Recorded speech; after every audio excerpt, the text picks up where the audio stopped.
প্রতীক চূড়ান্তভাবে প্রাপ্তিতে বিলম্ব হওয়ায় নির্ধারিত সময় অনুযায়ী নির্বাচনী মাঠে প্রচার প্রচারণা করা সম্ভব হয়নি। এর ফলে আমার গুরুত্বপূর্ণ সময় অপচয় হয়েছে। বর্তমানে যে স্বল্প সময় অবশিষ্ট রয়েছে তাতে সকল নির্বাচনী কর্মকাণ্ড যথাযথভাবে সম্পন্ন করা অত্যন্ত কঠিন হয়ে দাঁড়িয়েছে।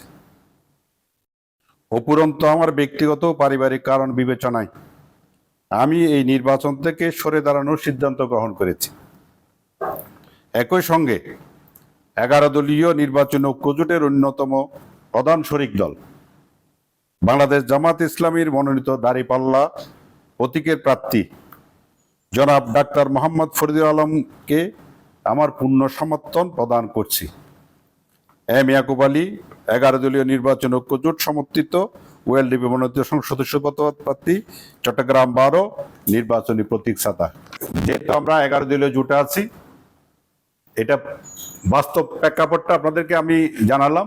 ওই কারণে আমার ইচ্ছা থাকা সত্ত্বেও, যেহেতু নির্বাচন মানে এটা তো আর বললে হবে না, এটা একটা সময়ের ব্যাপার, আইনগত জটিলতার কারণে আমার সময়গুলো নষ্ট হয়ে গেছে। যার কারণে আমি অনুরোধ করব পটিয়াবাসীর, আমার যারা নেতাকর্মী সহ সবাই, আমরা যেহেতু 11 দলীয় জোটে ঐক্যবদ্ধ আছি, আমরা সবাই মিলে আমাদের যে এখন যিনি নির্বাচন করবেন তার পক্ষে কাজ করবে এবং পটিয়াবাসী আগামী দিনে পটিয়ার যে আমাদের যে বাংলাদেশের যে স্বপ্ন, সেটা ইনশাল্লাহ এই নির্বাচনের মাধ্যমে বাস্তবায়ন হবে।